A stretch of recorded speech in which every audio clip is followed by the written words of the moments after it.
नमस्कार। High school की virtual class में एक बार पुनः स्वागत करते हैं आपका और चर्चा करते हैं विज्ञान विषय की। प्यारे बच्चों, पिछली कक्षा में हमने वायु, जल और धातु अधातुओं के बारे में विस्तार से चर्चा की। आज हम कुछ और बातों पर एक नज़र डालें। हमारे आसपास कितनी सारी चीज़ें हैं, शक्कर और बहुत सारे औषधियाँ, मेडिसिन्स हैं, रेशे हैं, लकड़ी है, कागज़ है। कभी इनके बारे में या प्लास्टिक के बारे में कभी सोचा कि किन चीज़ों से मिलकर बने हुए हैं? इतने सारे यौगिकों का निर्माण कर दिया। कार्बन कितने रूपों में पाया जाता है, आवर्त सारणी में उसका क्या स्थान है। कभी हमने लकड़ी के साथ साथ कोयले के गुणों की चर्चा की और कभी हमने हीरे को भी देखा, जिसने इतना चमकदार है कि बहुत ज़्यादा प्रभावित किया। तो आइए आज हम इसी अद्भुत क्षमता वाले तत्व जिसे कहते हैं कार्बन, उसकी चर्चा करने जा रहे हैं। मेरे साथ विषय विशेषज्ञ के रूप में हैं सुश्री विनया एकबोटे, जो कि शासकीय कमला नेहरू उच्चतर माध्यमिक विद्यालय में व्याख्याता के पद पर आसीन हैं, और मैं उनके साथ डॉक्टर शोभा चतुर्वेदी। आइए मिलते हैं विनया जी से, देखते हैं कि वे कार्बन के किन लक्षणों के बारे में आपसे चर्चा करने जा रही हैं। दोस्तों नमस्कार। प्यारे दोस्तों, जैसा कि अभी आपको शोभा जी ने बताया कि हमारी प्रकृति ने हमें एक ऐसा अद्वितीय तत्व प्रदान किया है जिसे हम कार्बन के नाम से जानते हैं। कार्बन प्रकृति में पाया जाने वाला वो तत्व है जिसके जाल में हम मकड़ी के जाल की तरह उलझे हुए हैं। कार्बन ने हमें क्या नहीं दिया है? कार्बन ने हमें ऐसी ऐसी चीज़ें दी हैं जिनके बगैर आज हमारा जीवन असंभव सा होता जा रहा है। कार्बन की बहुमूल्य देन आप जानते हैं, हीरा। यदि मैं आपसे कहूँ कि हीरा और कार्बन एक ही हैं, तो क्या आप इसे सच मानेंगे? आप जानते हैं कि हीरा एक बहुमूल्य पदार्थ है। बाज़ारों में हीरे के बहुत सारे गहने मिलते हैं। यहाँ पर आप स्क्रीन पर देखिए हीरे के गहनों को। कई प्रकार के हीरे के गहने हैं और ये हीरे के गहने टॉप्स हैं, साथ साथ अंगूठियाँ हैं और पेंडेंट हैं। ये हीरे के गहने जब आप बाज़ार में लेने जाते हैं तो ये बहुत ही महंगे मिलते हैं। आप जानते हैं कि हीरा इतना बहुमूल्य है कि एक साधारण व्यक्ति उसे खरीद नहीं सकता है। हीरा इतना बहुमूल्य है, परंतु हम अगर ये कहें कि हीरा और कार्बन एक ही है, तो क्या ये संभव हो सकता है क्या? ये जानने के लिए हमें हीरे के और कार्बन के और भी बहुत सारे गुणों को देखना पड़ेगा। हीरे में ऐसी कोई विशेषता तो ज़रूर होगी और कार्बन में भी कोई विशेषता ज़रूर होगी, जिसके कारण कि हम ये कह रहे हैं कि हीरा ही कार्बन का रूप है। और ये कार्बन जो प्रकृति में बहुत अधिक मात्रा में पाया जाता है, यही हीरे का जन्मदाता होता है। आपको कितना आश्चर्य लग रहा होगा ये सुनकर कि कार्बन, जिसे हम एक बिल्कुल साधारण पदार्थ मानते हैं, ये देखिए, ये कार्बन का चूर्ण है। ये कार्बन का काले रंग का चूर्ण, यहाँ पर तो आपको काले रंग का दिखाई दे रहा है, परंतु जब ये चमकता है तो ये हीरे के रूप में आपको दिखाई देता है। तो निश्चित ही ये कार्बन, जो कि एक साधारण सा पदार्थ है, ये कार्बन ही हीरे का जन्मदाता बन जाता है। प्रकृति में प्राप्ति के साथ अगर देखा जाए तो कार्बन का 12वां स्थान है। अधिकता में कार्बन का 12वां स्थान प्रकृति में है। यह शुद्ध रूप से भी मिलता है और यह यौगिकों के रूप में भी पाया जाता है। कार्बन में और भी कई विशेषताएं हैं जिनके बारे में हम देखेंगे कि ये इतने ज़्यादा यौगिक प्रकृति में कैसे बना लेता है। क्या इसमें कोई बहुत सारे अजीब या विशेष गुण पाए जाते हैं? ऐसा हमें लगता है कि उसमें बहुत सारे विशेष गुण होंगे जिनके कारण कि वह बहुत अधिक मात्रा में यौगिकों का निर्माण करता है। जैसा कि विनया जी ने बताया बच्चों कि कार्बन एक अद्भुत क्षमता लिए हुए है, ऐसा उसमें कौन सा गुण है जिससे उसने हमारे आसपास बहुत सारे यौगिकों का, बहुत सारी वस्तुओं का निर्माण कर लिया? क्या वह जुड़ जाता है एक कार्बन का परमाणु दूसरे कार्बन परमाणु से और इस प्रकार बना लेता है लंबी श्रृंखला, या ऐसे कई यौगिकों का निर्माण कर लेता है? तो हम जाने कि कार्बन में ऐसा कौन सा गुण है और उस गुण को हम क्या कहते हैं, बताने जा रहे हैं विनया जी। हाँ शोभा जी, आपने एक बहुत ही महत्वपूर्ण बात कही है कि कार्बन जो प्रकृति में इतने आसानी से मिल जाता है, इसमें एक बहुत ही महत्वपूर्ण अद्वितीय गुण पाया जाता है और यह अद्वितीय गुण होता है श्रृंखला बनाना। श्रृंखला बनाना बच्चों, आप जानते हैं, एक का हाथ पकड़कर एक छात्र यदि खड़ा होता जाए तो धीरे धीरे ये श्रृंखला बन जाती है और ये श्रृंखला बड़ी ही मजबूत होती है। कार्बन में ही एक ऐसा ही विशेष गुण पाया जाता है। कार्बन का यहाँ पर आप देखिए कि कार्बन के परमाणु आपस में एक दूसरे से जुड़ते चले जाते हैं। ये परमाणु सीधी श्रृंखला भी बनाते हैं, ये परमाणु बंद श्रृंखला भी बनाते हैं। साथ साथ जब ये श्रृंखला बन जाती है तो एक आधारभूत इकाई बन जाती है। इस आधारभूत इकाई के साथ दूसरे परमाणु जैसे कि ऑक्सीजन, हाइड्रोजन, ये इसके साथ जुड़ते चले जाते हैं।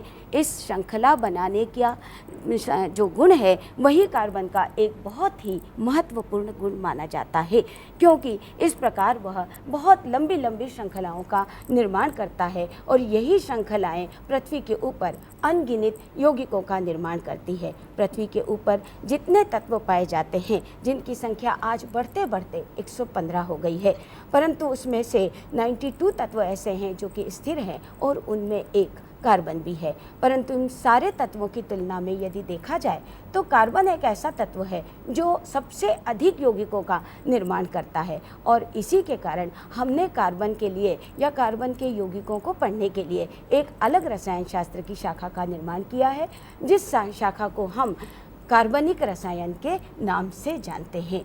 तो देखा बच्चों आपने कि कार्बन ने एक दूसरे से जुड़कर कई यौगिकों का निर्माण कर लिया। आवश्यक नहीं कि उसमें केवल 2 या 3 जुड़े, वह ऐसे 10 यौगिक भी जोड़ सकता है, ऐसे 20 भी, और ऐसे कई बड़े अणु बना सकता है जुड़कर, जिसको हम कहते हैं कि वो वृहत अणु भी बना सकता है। यानी कार्बन में श्रृंखलन की प्रवृत्ति होती है। कौन सी प्रवृत्ति बच्चों? श्रृंखलन की प्रवृत्ति, श्रृंखला बनाने की। और वह ज़रूरी नहीं कि वह सीधी श्रृंखला बनाए, वह शाखित श्रृंखला भी बना सकता है, जिसे हम कहते हैं ब्रांच चेन बनाएगा, या इस तरह से बंद श्रृंखला भी बना लेगा, या सीधी श्रृंखला भी बना लेगा। और जो कार्बनिक रसायन के रूप में हम उन्हें अलग से अध्ययन करते हैं, उसका कारण यही है बच्चों कि बहुत ज़्यादा मात्रा में यौगिक पाए जाते हैं और उनका अलग से अध्ययन करना आवश्यक हो जाता है। आइए, कार्बन की हमने एक विशेष गुण की चर्चा की, एक और गुण जाने जिसको हम देखने जा रहे कि वह ऐसा कौन सा गुण है कि हम देखते हैं कि हीरे में भी कार्बन है और कोयले में भी कार्बन है। जिस प्रकार हमने अभी देखा कि कार्बन में श्रृंखला बनाने की एक अद्भुत क्षमता पाई जाती है, क्योंकि कार्बन के बाहरी कक्ष में 4 इलेक्ट्रॉन उपस्थित होते हैं। आइए देखें कि आवर्त सारिणी में इस कार्बन का कहाँ पर स्थान है। देखिए, आवर्त सारिणी में कार्बन का स्थान हम यहाँ पर देख रहे हैं। ये है आवर्त सारिणी का एक रूप। आवर्त सारिणी में जब हम जाते हैं तो हमें दिखाई देता है कि चौथा समूह जहाँ पर कि ये कार्बन उपस्थित है, चौथे समूह में कार्बन के साथ सिलिकॉन, जर्मेनियम, टिन, लेड, ये तत्व यहाँ पर उपस्थित है और इनमें सबसे ऊपर कार्बन उपस्थित है, चौथे समूह में उपस्थित है। यही इस बात का संकेत देता है कि इसके बाहरी कक्ष में 4 इलेक्ट्रॉन होते हैं। 4 इलेक्ट्रॉन होने के कारण यह 4 संयोजकता को प्रदर्शित करता है और 4 संयोजकता इसकी जो होती है वो हमेशा सहसंयोजी बंधों का उपयोग करती है या सहसंयोजी बंध ही इसके द्वारा बनते हैं। जब इस प्रकार से इसके यौगिक बनना शुरू होते हैं तो हम देखते हैं कि इनकी संख्या बहुत अधिक बढ़ती जाती है। कार्बन प्रकृति में कई अलग अलग रूपों में पाया जाता है, जैसे कि चारकोल है, कोक है, हीरा है और हीरे के साथ हम देखते हैं ग्रेफाइट। कार्बन के 2 महत्व रूप जो हैं जिनको हम कहते हैं ग्रेफाइट और हीरा, ये प्रकृति में पाए जाते हैं, परंतु ये ऊपर से देखने में बिल्कुल अलग दिखाई देते हैं। आप यदि देखें तो ग्रेफाइट हमें बिल्कुल अलग दिखाई देता है और हीरा उससे बिल्कुल अलग दिखाई देता है। तो विनया जी, क्या इसका कोई विशेष नाम दिया गया है क्या कि जब पदार्थ कोई भी तत्व एक से अधिक रूपों में पाए जाए, उनकी रासायनिक गुण समान हो लेकिन भौतिक गुण अलग अलग हो, तो क्या इस गुण को कोई विशेष नाम दिया गया है? जी हाँ शोभा जी, ऐसा तत्वों में होता है, पर कार्बन तत्व इस गुण को बहुत ज़्यादा प्रदर्शित करता है। कार्बन में हीरा और ग्रेफाइट, कोक, चारकोल, ये सभी रूप हमें ऊपर से तो अलग दिखाई देते हैं, पर वास्तव में ये कार्बन ही होता है। और ये रूप जब कोई पदार्थ प्रकृति में अलग अलग भौतिक रूपों में तो मिलता है, परंतु उसके रासायनिक गुण समान होते हैं, तो उसे अपर रूपता के नाम से जाना जाता है। देखिए, अपर रूपता की परिभाषा इस प्रकार है: जब कोई तत्व दो या दो से अधिक ऐसे रूपों में पाया जाता है जिनके भौतिक गुण भिन्न भिन्न हों किंतु रासायनिक गुण समान हों, तो तत्व के इन सब रूपों को उस तत्व के अपर रूप कहते हैं तथा तत्व के इस गुण को अपर रूपता कहते हैं। दोस्तों, मेरा आपसे आग्रह है कि आप इस परिभाषा को जो यहाँ पर अपर रूपता की दी गई है, इसे अच्छी तरह से याद कर लें। मैं एक बार फिर इस परिभाषा को बता रही हूँ। जब कोई तत्व दो या दो से अधिक ऐसे रूपों में पाया जाता है जिनके भौतिक गुण भिन्न भिन्न हों किंतु रासायनिक गुण समान हों, तो तत्व के इन सब रूपों को उस तत्व के अपर रूप कहते हैं तथा तत्व के इस गुण को अपर रूपता कहते हैं। परीक्षा की दृष्टि से ये बहुत ही महत्वपूर्ण है, क्योंकि सामान्यतः परीक्षा में अपर रूपता पर कई प्रश्न पूछे जाते हैं। अपर रूपता में हम देखते हैं कि ये रूप अलग अलग ऊपर से तो दिखाई देते हैं, परंतु इनके रासायनिक गुण बिल्कुल एक जैसे होते हैं। तो क्या इसका कोई प्रमाण है कि ये रासायनिक रूप से समान हुए, यानी कोई न कोई ऐसी रासायनिक अभिक्रियाएं संपन्न करते होंगे जो सभी एक समान दर्शाते हैं? चाहे हीरा हो, चाहे ग्रेफाइट हो, चाहे कार्बन का चूर्ण ले लें, चाहे कोयला ले लें, तो ये सभी कोई ऐसी रासायनिक क्रिया दर्शाते हैं जिससे हम ये मान लें कि ये सब रासायनिक रूप से समान है, केवल इनका भौतिक जो है वह क्या हो गया है, गुण अलग हो गया है। हाँ शोभा जी, आपने जिस प्रकार अभी कहा कि भौतिक गुण तो अलग अलग दिखाई देते हैं, हम कभी कल्पना भी नहीं कर सकते कि जिस हीरे को हम देख रहे हैं क्या वही हीरा कार्बन है। तो इसका स्पष्टीकरण हमें इस बात से मिलता है कि जब हम हीरे को या ग्रेफाइट को वायु की उपस्थिति में जलाते हैं तो हीरा और ग्रेफाइट दोनों ही जलकर ऑक्सीजन से क्रिया करते हैं और क्रिया के फलस्वरूप एक ही प्रकार की गैस बनती है और वो होती है कार्बन डाइऑक्साइड। आइए इस समीकरण से हम देखें। हीरा तथा ग्रेफाइट दोनों ही कार्बन के अपर रूप हैं तथा जलाने पर कार्बन डाइऑक्साइड देते हैं। C+O2 = CO2, यानी कि कार्बन डाइऑक्साइड गैस जो है ये कार्बन हीरे में भी उपस्थित रहता है और साथ साथ ये ग्रेफाइट में भी उपस्थित रहता है। कार्बन डाइऑक्साइड का बनना इस बात का स्पष्ट संकेत देता है कि डायमंड में या हीरे में और ग्रेफाइट में दोनों में ही कार्बन के परमाणु उपस्थित रहते हैं।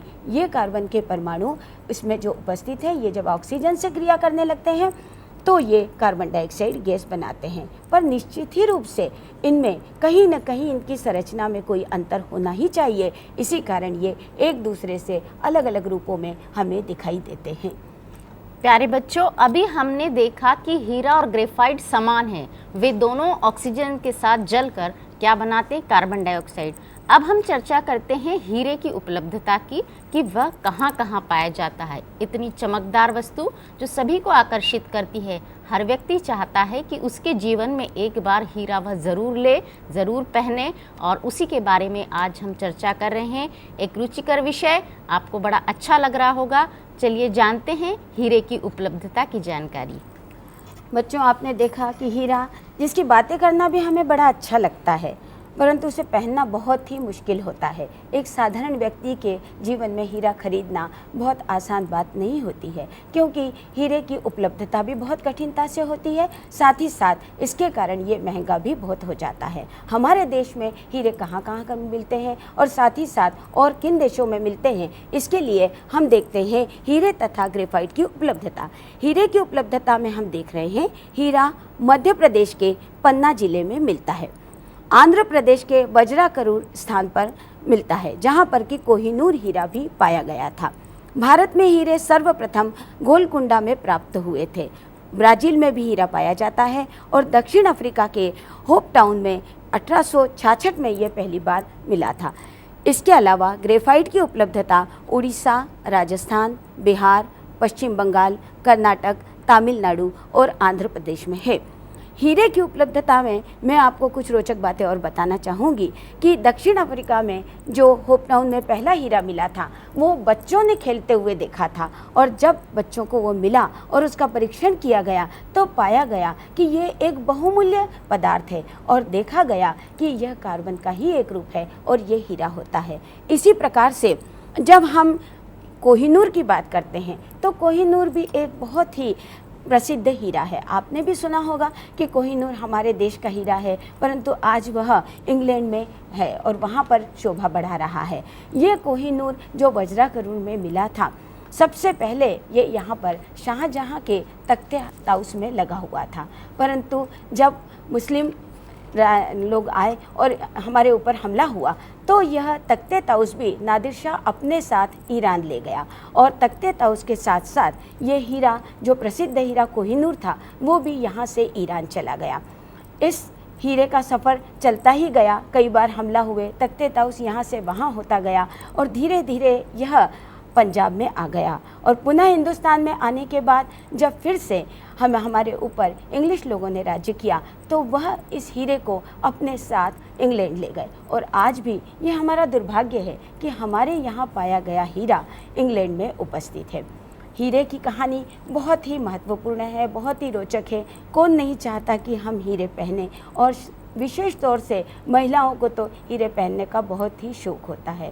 आज हीरा किश्तों पर भी उपलब्ध है, यानी कि बाज़ारों में कई दुकानें ऐसी हैं जो हीरे के गहने किश्तों पर भी देने लगी हैं।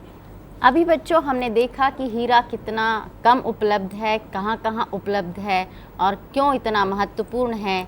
सब तरीके से व्यक्ति उसे उपलब्ध करना चाहता है। आइए हम चर्चा करते हैं कि हीरा बनता कैसे है। कुछ उसके बारे में भी जानकारी रखेंगे कि हीरा चट्टान के अंदर कैसे बना, कैसे उसे प्राप्त किया जाता है। विनया जी आपको बता रही हैं। देखिए बच्चों, जिस हीरे को हम कहते हैं कि ये बहुमूल्य है, ये बहुमूल्य होने का एक बहुत बड़ा कारण भी है, क्योंकि कोयले की खानें तो हमें बहुत सारी मिलती हैं, परंतु क्या हीरे की खानें ऐसी हैं? जी नहीं, कोयले की खानों में ही ये हीरा हमें प्राप्त होता है, और हीरे की बनने की क्रिया भी बहुत लंबी चलती है, और यही कारण है कि हीरे का मूल्य भी बहुत बढ़ जाता है। कई सालों के बाद एक हीरा बनता है। अब हम देखते हैं कि ये हीरा खानों में किस प्रकार बनता है। हीरे का बनना पृथ्वी में लगभग 150 किलोमीटर की गहराई पर 70,000 वायुमंडल दाब, जो कि बहुत अधिक होता है, तथा 1400 से 1500 डिग्री सेंटीग्रेड ताप पर हीरा बनता है। इसी गहराई पर एक खनिज किम्बरलाइट पाया जाता है। जब यह खनिज 15 से 20 किलोमीटर प्रति घंटे की चाल से ऊपर उठता है तो हीरे सतह पर पहुंच जाते हैं। पृथ्वी की ऊपरी प्रवार में हीरे स्थायी होते हैं, किंतु मध्यवर्ती गहराइयों में दाब व ताप के कारण ग्रेफाइट में परिवर्तित हो जाते हैं। आप देख रहे हैं कि हीरे के बनने में दो चीज़ें बहुत ही महत्वपूर्ण दिखाई दे रही हैं।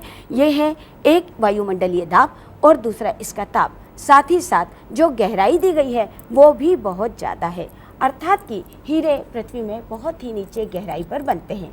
जब ये गहराई पर बनते हैं तब इन्हें ऊपर लाने का काम किम्बरलाइट नाम की एक चट्टान करती है। ये चट्टान जब 15 से 20 किलोमीटर प्रति घंटे की रफ्तार से ऊपर की ओर बढ़ती है और इसका विघटन होता है तो ये अपने साथ हीरे को भी ऊपर ले आती है, और तब हम हीरे प्राप्त कर सकते हैं। इसीलिए हीरे की तुलना हम साहित्य में भी देखते हैं, किसी बहुत अच्छे व्यक्ति से हीरे की तुलना की जाती है, क्योंकि हीरे में गुण भी बहुत अच्छे होते हैं और साथ ही साथ यह बड़ी मुश्किलों से भी बनता है। ऐसे ही अच्छे व्यक्तित्व भी बड़ी ही मुश्किलों से बनते हैं, जिनमें कई सारे गुणों का समावेश भी होता है। प्यारे बच्चों, अभी हमने एक बात देखी कि हीरा कितना मुश्किल से बनता है और कितना जटिल है इसका बनना। क्या जितना जटिलता से यह बनता है उतना ही जटिल इसकी संरचना भी होती है? और क्या हीरा और ग्रेफाइट संरचनाओं में समान होते हैं? यदि समान होते तो गुणों में भी समान होते।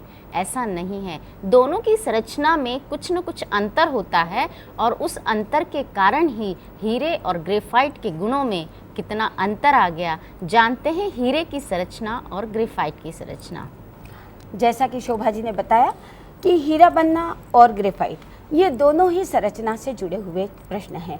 हीरे के बनने में कार्बन के जो चारों इलेक्ट्रॉन हैं वे आपस में जुड़कर एक समचतुष्फलक का निर्माण करते हैं। यहाँ पर आप स्क्रीन पर देखिए कि कार्बन के परमाणु के चारों इलेक्ट्रॉन आपस में जब 4 कार्बन परमाणु से जुड़ते हैं तो एक समचतुष्फलक रचना का निर्माण होता है। ऐसी कई सारी समचतुष्फलक रचनाएं जब आपस में जुड़ती चली जाती हैं तो हीरे की संरचना बनने लगती है। हीरे की संरचना आपको यहाँ स्पष्ट रूप से दिखाई दे रही है, जिसमें समचतुष्फलक रचनाएं आपस में जुड़ती हैं और इनके जुड़ने के कारण एक कठोर हीरा प्राप्त होता है। ये हीरा अत्यधिक कठोर होता है, इससे कांच भी काटा जा सकता है और साथ ही साथ हीरे के और भी कई गुण इस संरचना में हमें देखने को मिलते हैं। अब हम देखते हैं कि ये रचना, जिस रचना में हमें कठोरता दिखाई देती है, परंतु हमें इसमें एक बहुत ही महत्वपूर्ण गुण दिखाई देता है और वो गुण होता है हीरे का झिलमिलाना, जो कि इसकी रचना से ही जुड़ा हुआ है। आइए देखते हैं कि हीरा झिलमिलाता किस प्रकार से है। हीरे की चमक या झिलमिलाना। हीरे का अपवर्तनांक गुणांक बहुत उच्च है, अतः इससे गुजरने वाली प्रकाश किरणों का अपने मार्ग से विचलन बहुत अधिक होता है। इसके अनेक प्रतिच्छेदी तलों के अनुरूप प्रकाश को विभक्त करने की क्षमता अधिक होती है। पॉलिश करने पर यह तल और भी अधिक चमक पैदा करते हैं। यहाँ पर हम देख रहे हैं कि हीरा जब उसके ऊपर प्रकाश की किरणें पड़ती हैं तो उसमें से बहुत ही चमक दिखाई देती है और वो इस प्रकार झिलमिलाता लगता है कि यह एक जादुई करिश्मा हमें लिखने लगता है। इसका यही कारण है कि हीरे के अंदर से जब प्रकाश की किरणें जाती हैं तो वह उन किरणों का पूर्ण परावर्तन कर देता है। जब हीरा प्राप्त होता है तो उसे छिलाई करके या तराश कर उसकी जो सतह होती हैं उन्हें पॉलिश किया जाता है और इन पॉलिश की हुई सतहों से जब किरणें जाती हैं तो इन किरणों का बहुत अधिक परावर्तन होता है। उसी का कारण है कि यह हमें झिलमिलाता हुआ दिखाई देता है। तो देखा आपने कि हीरा झिलमिलाता क्यों है, क्यों उसमें इतनी चमक होती है। उसको जब तराश दिया जाता है तो वो और चमकने लगता है। तो क्या हीरा और कौन कौन से काम में आ सकता है? इसके विशेष गुण अभी हमने देखे, कितना कठोर होता है, कितने उच्च ताप पर यह पिघलता है और इसके इन्हीं गुणों के कारण हम इसका उपयोग किन किन कामों में कर सकते हैं। आइए देखते हैं इनके उपयोगों को और आप इसे नोट भी करें।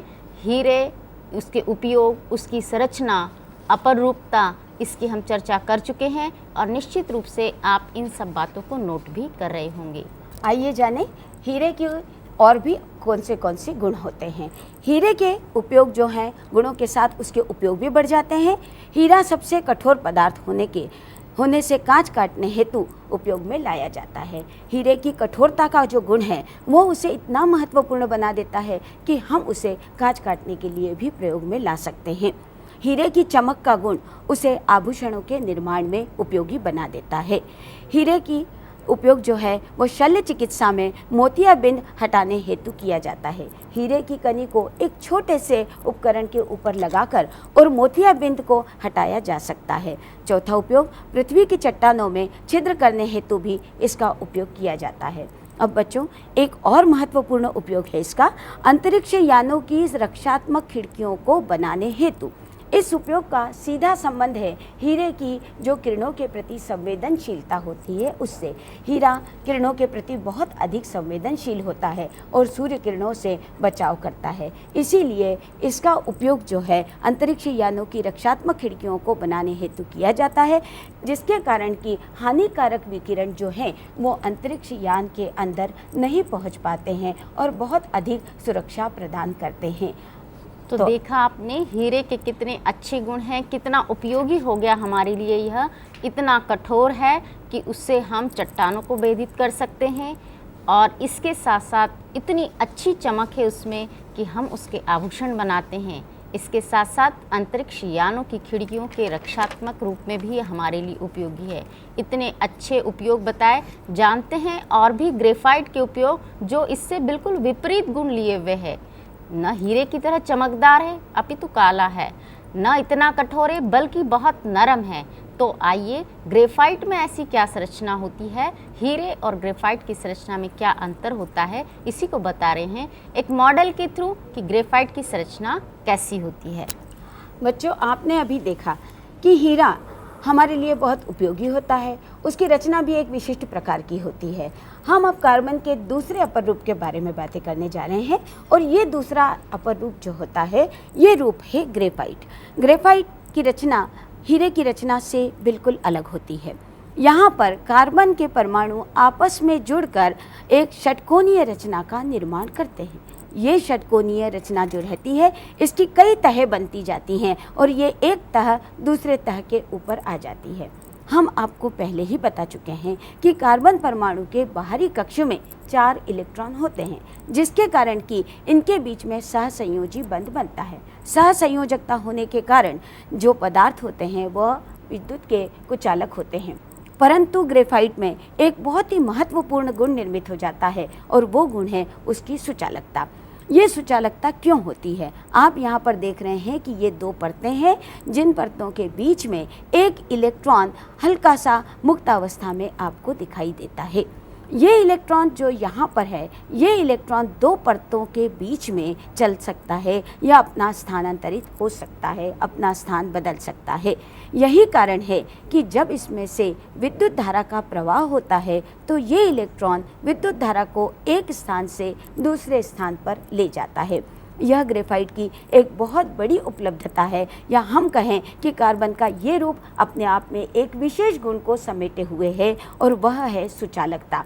आइए हम इस मॉडल के थ्रू भी देखते हैं, जिसमें हमने आपको ये बताने का प्रयास किया है कि 6 कार्बन के परमाणु आपस में इस तरह से जुड़ते हैं और एक के नीचे एक कई सारी ऐसी तह बनाते जाते हैं। इस मॉडल को आप भी आसानी से बना सकते हैं। ये छोटी छोटी प्लास्टिक की बॉल ली गई है और इन प्लास्टिक की बॉल के साथ ये तीलियां हैं जो साधारण लकड़ी की तीलियां हैं, जिनसे जोड़कर आप ये मॉडल बना सकते हैं, जिसमें हम कार्बन के 6 परमाणु यदि जोड़ते जाएं तो एक षटकोणीय रचना बनती है। इस तरह की कई षटकोणीय रचनाएं एक के ऊपर एक आती जाती हैं और ये ग्रेफाइट की रचना पूर्ण हो जाती है। और इस प्रकार ये समझ में आ जाता है कि ग्रेफाइट के बनने में कार्बन के 6 परमाणु एक दूसरे के साथ जुड़कर और षटकोणीय रचना का निर्माण करते हैं। आइए अब हम जानें कि ग्रेफाइट के उपयोग क्या होते हैं। ग्रेफाइट के उपयोगों की जब हम बात कर रहे हैं तो सबसे पहला गुण हम ग्रेफाइट का देखते हैं कि सुचालक होने से शुष्क सेल तथा इलेक्ट्रॉनों के रूप में इसका उपयोग होता है। चालक होने के कारण इसे हम इलेक्ट्रोड के रूप में उपयोग में ला सकते हैं। इसका उपयोग पेंसिल तथा काले रंग का पेंट बनाने में होता है। बच्चों, आप अपनी कक्षा में पेंसिल का उपयोग करते हैं, लिखने में पेंसिल का उपयोग करते हैं। पेंसिल के अंदर ये जो काले रंग का पदार्थ होता है, लंबा सा आपको दिखाई देता है, जो कि कागज़ के ऊपर काला रंग बनाता है।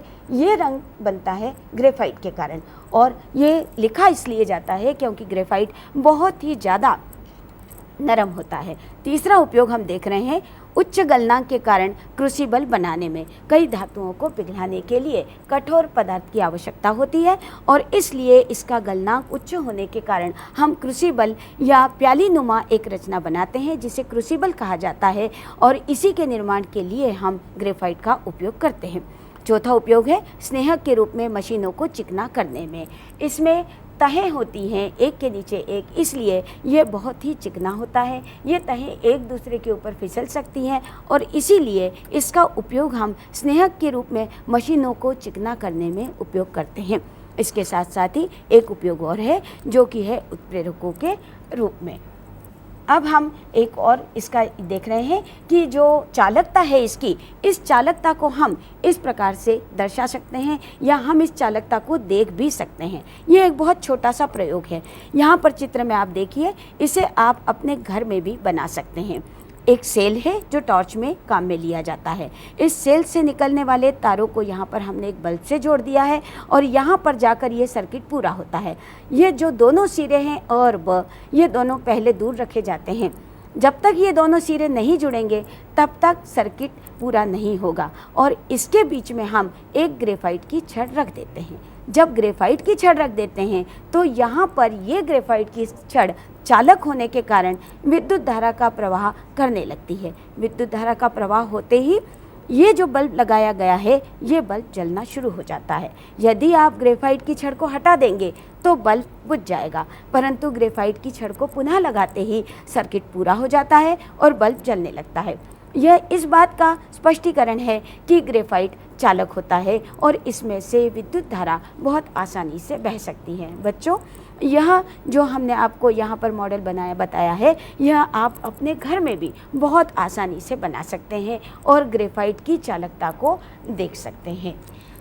जैसा कि विनया जी ने कितने आसान तरीके से हीरे और ग्रेफाइट के गुणों की चर्चा की, हमने ये तो जान लिया हीरा बहुत कठोर है, ग्रेफाइट बहुत नरम है। हीरा तो विद्युत का कुचालक है, उससे हम करंट विद्युत धारा प्रवाहित नहीं कर सकते, लेकिन ग्रेफाइट में ऐसा गुण है कि उसमें से विद्युत धारा पास की जा सकती है या प्रवाहित की जा सकती है। और उस गुण का कारण जानते हैं बच्चों, जैसा कि संरचना में बताया था विनया जी ने कि उसमें एक इलेक्ट्रॉन स्वतंत्र होता है। उसकी संरचना में स्वतंत्र इलेक्ट्रॉन होने के कारण ही वह विद्युत धारा को प्रवाहित कर सकता है। चूँकि वह बहुत नरम होता है, उसकी संरचना में एक परत के ऊपर दूसरी परत होती है कार्बन परमाणुओं की, और इस कारण उसमें स्नेहक का या लुब्रिकेंट का गुण पाया जाता है। ऐसे बहुत सारे गुणों की हमने चर्चा की। आइए इनका तुलनात्मक अध्ययन भी देख लें, और हम चाहेंगे कि आप इसे अपनी उत्तर पुस्तिका में आवश्यक रूप से नोट करें।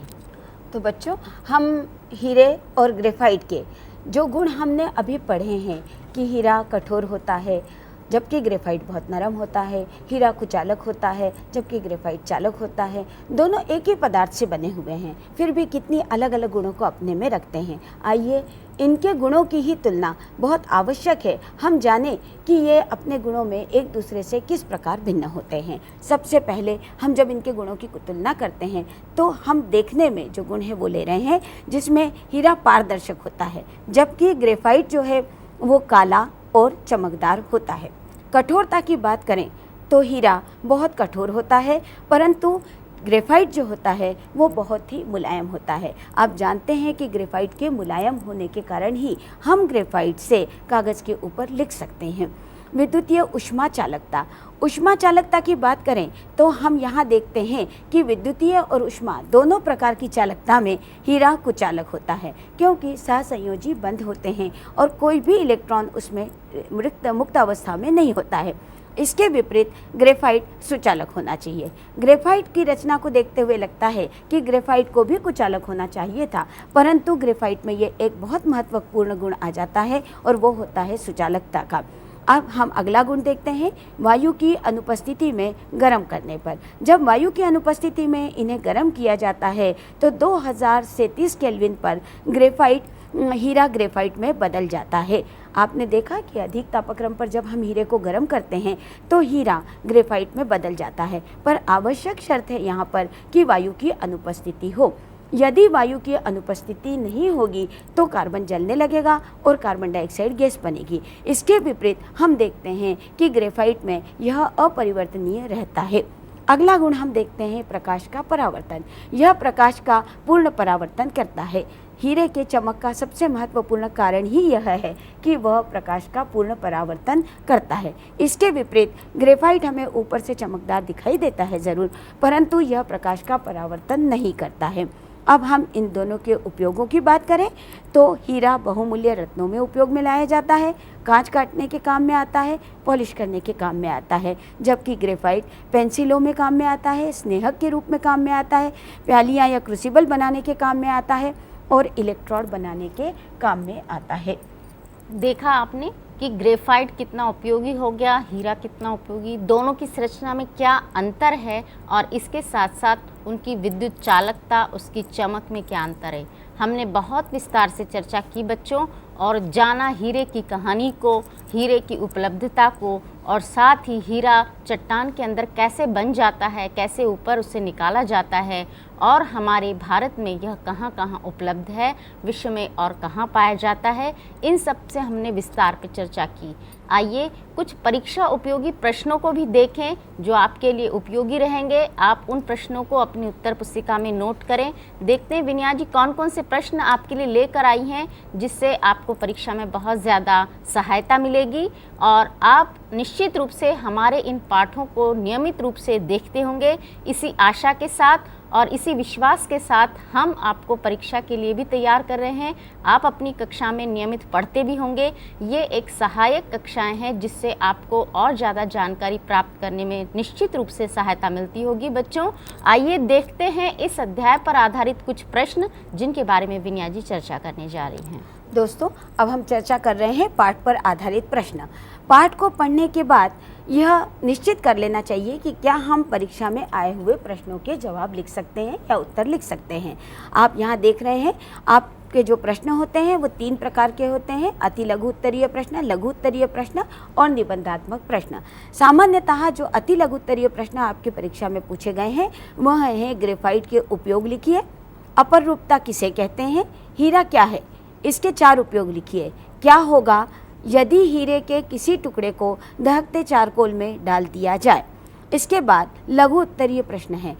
ये अति लघु उत्तरीय प्रश्न केवल 2 ही नंबर के होते हैं, परंतु लघु उत्तरीय प्रश्न जो होते हैं इनमें नंबर अधिक होते हैं। और ये प्रश्न है अपरूपता किसे कहते हैं, उदाहरण सहित लिखिए। यहाँ पर अपरूपता की परिभाषा लिखने के बाद आपको उसके उदाहरण देना भी आवश्यक है।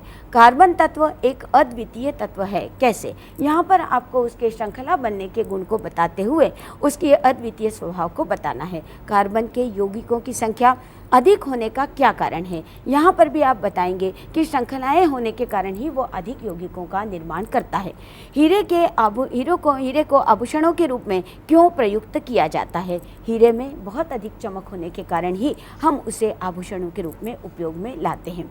अब हम अगले प्रश्न देखते हैं और ये प्रश्न है निबंधात्मक प्रश्न। कुछ प्रश्न जो कि 5 नंबर के होते हैं उन्हें कुछ बड़ा करके लिखा जाता है या उनमें कुछ अधिक मैटर हमें लिखना पड़ता है। पहला प्रश्न है हीरे तथा ग्रेफाइट के गुणों की तुलना कीजिए। 1999 बी और सी सेट में, 2001 में ए सेट में ये प्रश्न पूछा गया था। हीरे तथा ग्रेफाइट के गुणों की तुलना कीजिए। अभी हमने इसमें बहुत अधिक चर्चा की है कि उन दोनों के गुणों में क्या विभिन्नता पाई जाती है। दूसरा प्रश्न है ग्रेफाइट निम्नलिखित के लिए क्यों प्रयोग करते हैं? शुष्क सेल में इलेक्ट्रोड के रूप में और मशीनों में स्नेहक के रूप में। तीसरा प्रश्न है ग्रेफाइट ऊष्मा तथा विद्युत का चालक क्यों है? कारण सहित लिखिए। ये हम यहाँ बता रहे हैं कि ऊष्मा और विद्युत का चालक जो होता है इलेक्ट्रॉन मुक्त अवस्था में कारण होता है और यही कारण हमको यहाँ पर लिखना है। तो दोस्तों, आपने देखा कि पाठ पर आधारित जो प्रश्न हैं वो भी बहुत महत्वपूर्ण होते हैं, इसलिए इस पाठ का पूर्णतया अध्ययन करने के बाद ही हम इन प्रश्नों के उत्तर दे सकते हैं। यदि हमें किसी भी प्रकार की आपको कोई कठिनाइयाँ हो तो आप हमसे ज़रूर संपर्क कर सकते हैं। प्यारे बच्चों, अभी हमने जैसे चर्चा की कार्बन के विभिन्न अपरूप की, हीरे और ग्रेफाइट के गुणों की तुलना की और आपने बहुत ध्यान से इस अध्याय को पढ़ा और हमें सुना। हम जब प्रश्न लिखने जाते हैं तो हम जानकारी रखते हुए भी अपनी बात को उतने सही ढंग से प्रस्तुत नहीं कर पाते हैं और इसी कमी के कारण हम परीक्षा में कम अंक प्राप्त करते हैं। हम चाहेंगे कि जिन प्रश्नों को हम यहाँ दे रहे हैं आप उनको अपनी उत्तर पुस्तिका में लिखकर ज़रूर तैयार करें और इस तरह से पहले परिभाषा, कितने नंबर का प्रश्न है, उस बात का ज़रूर ध्यान रखें और उस अनुसार शब्द सीमा में अपने प्रश्न का उत्तर दें। आज हमने चर्चा की हीरे और ग्रेफाइट के चमक की, उनके गुणों की, चालकता की। अगले अध्याय में हम चर्चा करेंगे कार्बन मोनोऑक्साइड, कार्बन डाइऑक्साइड के गुणों के साथ कि ये पेट्रोलियम के प्रोडक्ट्स या पेट्रोलियम के जो उत्पाद है वो ज़मीन से कैसे प्राप्त किए जाते हैं। फिर मिलेंगे। आज सिर्फ हम इतना ही विज्ञान की कक्षा में पढ़े हैं और आगे आप पुनः मिलेंगे इसी आशा के साथ। नमस्कार।